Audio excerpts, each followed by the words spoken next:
Welcome back, ODH TV.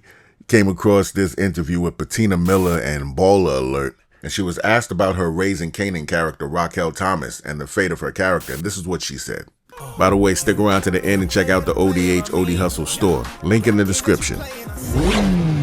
I know that I'm sure the last season's already been shot for Raising Kanan, but what can we hope for, Raq's character as we tie up the series? Well, I think Raquel's, are you trying to catch me in something? Are you trying to catch me in something? Are you trying to catch me in something? But I think Raquel has already been tied up if you watched the end of Absolutely. And what I do know that like her presence will be felt in season 5. If you know the Power universe, you always know that like nobody is safe, no character is safe. That includes Raquel, but I think you will feel the repercussions of that decision will be heavy, and it will sort of like be there the entire season, I think. So let's hope.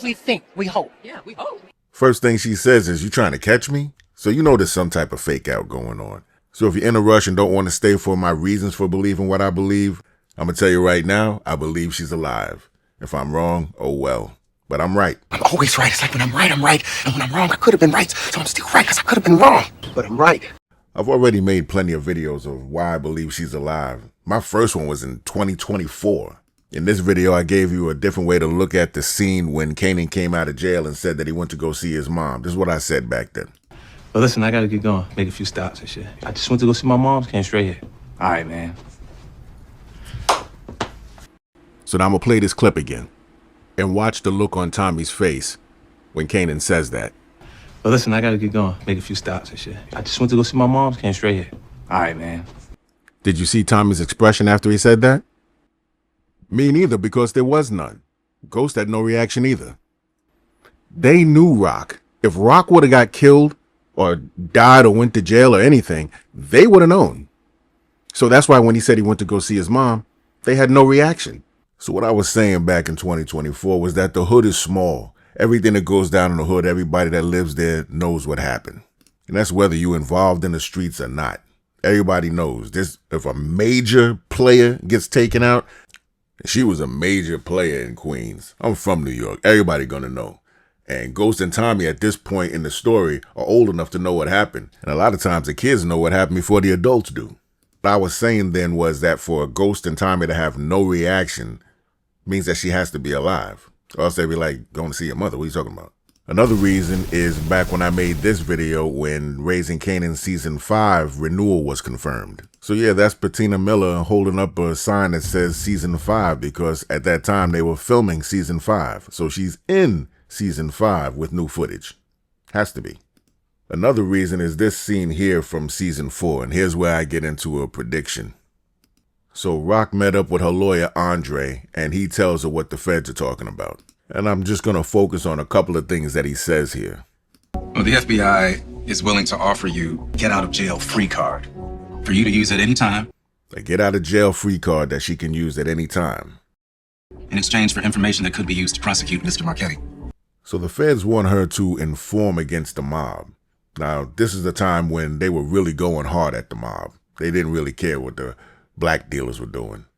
Unless they were looking for shock value, but their promotions came from prosecuting mob figures. They want your help and are willing to compensate you substantially for it. So not only do they want to give her a get out of jail free card, they also want to pay her a substantial amount of money. My source made it sound like a standing offer, so it might be a conversation we could return to later. So we told her it was a standing offer and something that they could revisit later.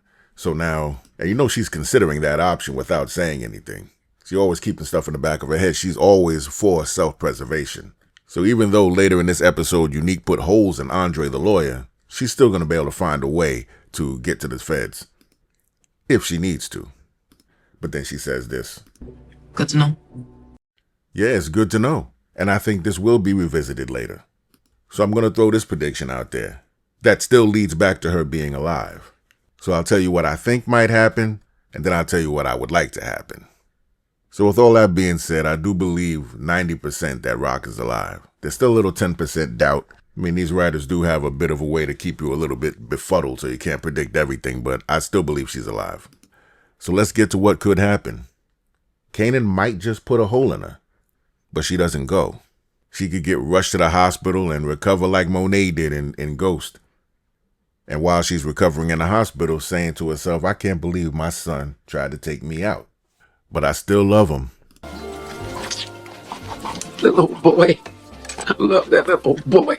So she'll be in the hospital knowing that everything fell apart, no connect, and Neek took over the whole South Side with Akbar and them 7 or 8 guys from Newark, which is bananas, and it would never happen. No 7 or 8 guys, not even a gang of dudes from another state coming over here and taking over the whole South Side of Queens. That's just silly. Either way. So she might realize there's nothing else left there for her. She may say, I don't have any money left. Let me go to the Fed, see what they talking about. They might give her a gang of cash, get out of jail free card, might even put her in witness protection. And Kanan might tell her, listen, your best bet is to get up out of here because I can't protect you anymore and I don't want to protect you anymore. And she could just disappear and reemerge when she finds out that Kanan got locked up and do another thing like Ghost did with Tariq and either visit him in jail or send him a letter saying, I knew you was going to mess everything up. I'll see you when you get out. But she really had no love for those Italian organized crime guys. She may even reason with herself saying, you know what, this isn't even snitching. I'm protecting everybody. So that's one of the predictions. Now, what I would like to happen is I would like for her to do all of that, but instead of going to witness protection, maybe hit up Symphony and be like, listen, I'm out the game. And you said you'd want to have kids with me. If I was out the game, I told you I wasn't going to be in the game forever, so I'm coming to meet you. And also because I thought Symphony was a strong character. I didn't like the way they closed him out. However, it would make sense, though, for her to go to the feds and dime out all the mafia guys. Because as we know later, the head of the mafia is somebody different, later on years down the line. None of these other guys are mentioned, so they might all be rotting in jail because of Raq. Now, as far as what happens in the actual scene where Kanan is pointing this gun at his mom and who's going to be the first to show up and who's going to stop this from happening, that's for another video. I gave y'all 2 theories before in other videos. I have another one in mind, so I'll make another video on that one.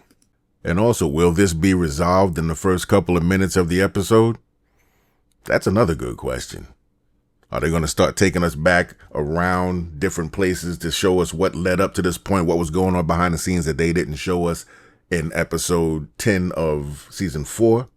Like maybe finding out exactly who Jukebox called and listen to the other side of the phone call when Kanan ran out to go get his mom. Or where Marvin went after they shot up his car at the gas station, or who Raq was on the phone with when Kanan walked in. So with that teaser trailer and the fake outs that I believe that are in that teaser trailer, there's really not that much to go on to make an accurate prediction of Raq's fate. So it's left to our imaginations.